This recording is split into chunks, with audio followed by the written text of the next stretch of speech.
Nagsugod na ang internship sa 143 ka mga beneficiaries sa Government Internship Program kung GIP sa Department of Labor and Employment. Mga graduate sila sa mga technical vocational schools ug mga senior high school graduates sa nagkariiyang tunghaan.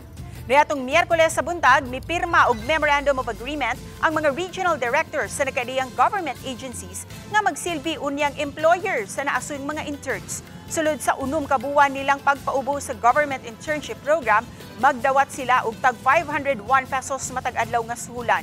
Matud ni Attorney Roy Buenafe, Doli 7 Regional Director, gawas nga ma-expose sa government service ang naasuyng mga fresh graduates, makatabang usab kini sa gikinahanglan nilang work experience sa higayon nga mga apply na unya sila sa mapili nilang trabaho.